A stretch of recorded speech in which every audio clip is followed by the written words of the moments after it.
This type of person makes their way into households and makes prisoners of war out of heretic followers who have accumulated sins.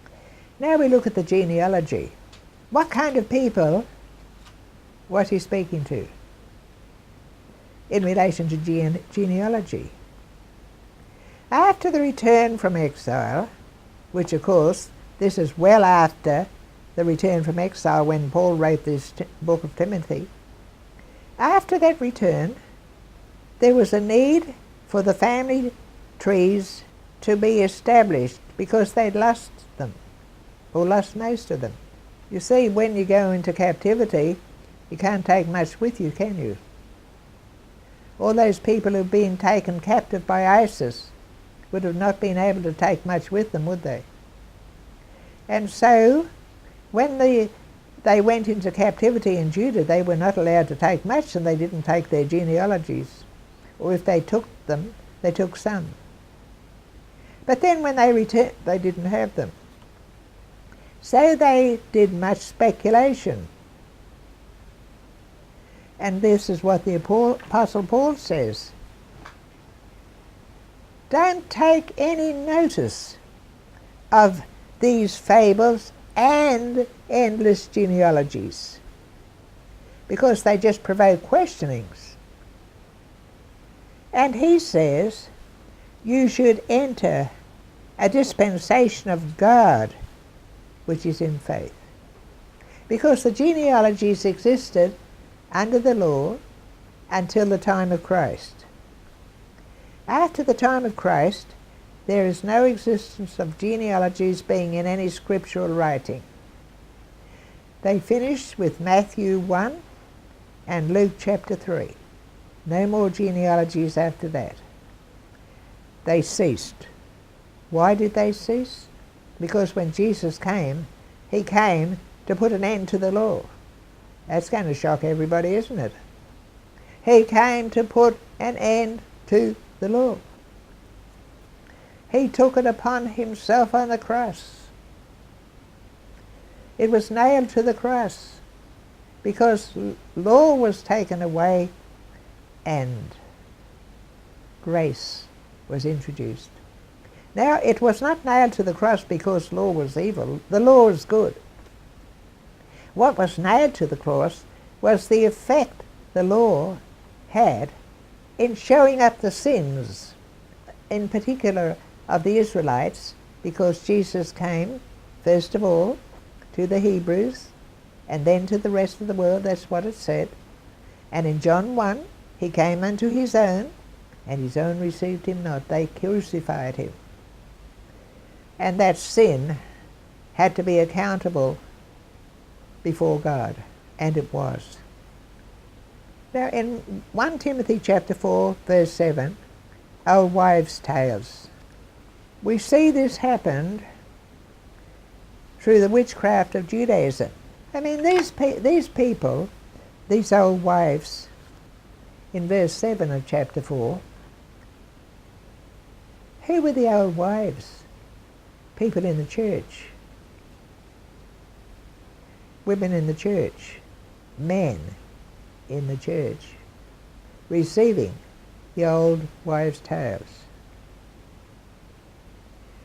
And he says, if you put the brethren in mind, in verse 6, that's men and women. There was always this tendency to listen to the old wives' tales. It wasn't gossiping. It was the witchcraft of Judaism. As you see in 2 Timothy chapter 3, verse 1, it is, in the last days. And it says in verse 5, they have a form of godliness, having denied the power thereof, turn away from them. If you are going to a church where they do that, because it means they're following along with Judaism. That's what this is all about. This is not about the end of the world. The last days we always thought was the end of the world, but it doesn't mean that at all, which we'll deal with later. It's not the end of the world. Unfortunately, we all have a habit of reading the New Testament and even the Old Testament with our mindset that is set around our conditions, our generation, our culture, our religious thought, our churchianity, our Christianity that we have now. That's our mindset. So, when we read in the last days, yes, we're nearly at the last days. Doesn't mean that at all. And it's talking about Judaism, I might remind us all. Lovers of pleasure rather than lovers of God. Verse 6, for these are they that creep into houses and take captive silly women laden with sins, led away by divers lusts.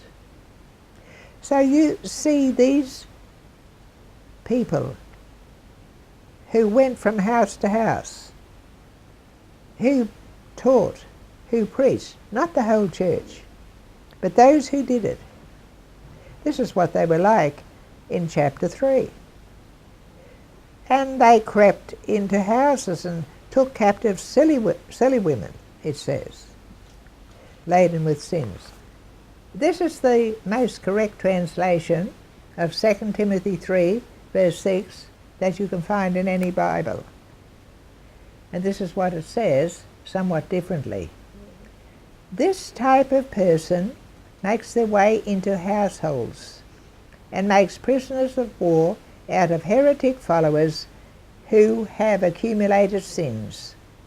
They are led by all kinds of wants and wishes, and are always learning but are never able to come to the full knowledge of the truth. In the same way that James and Jambres took a stand against Moses, these ones too take a stand against the truth.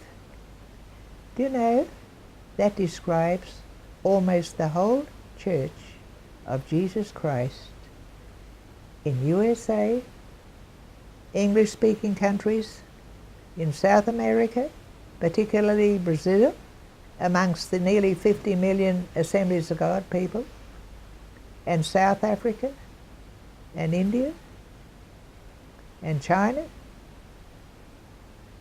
all those hundreds of millions of Christians have been taken captive like this, made prisoners. It's not just the women. It's an amazing thing. It was men who translated the Bible over the years, and men put women down, as we have learnt. Now that doesn't mean you should have 50 men preachers and 50 lady preachers, and it doesn't mean you should have 50 men writers in the Bible and 50 women preachers, no. It's just making an allowance for the fact that God has women as well as men. But men are the main ones. Let's face it. Women could never have done it. But some women can, because the call of God is on their heart. So here you have old wives' fables, leaving silly women captive. It was all kinds, male and female, as this translation says. And I might say there are many scholars, Wheaton College, University of New England, University of Michigan, and so forth, who consider that this is the best translation of the New Testament that you can find, because it was not ordered by any denomination. It was done by somebody who was a very great and good classical Greek scholar, and somebody who didn't want to follow what everybody else did just because they did it. Somebody who dared to find out the real meaning of the words used in the manuscripts of the New Testament that are most recent from the classical Greek that she knew. Because what is used in everyday language, of course, was used in the writings of these writers of the New Testament. They wrote in everyday language. And the classical scholars have access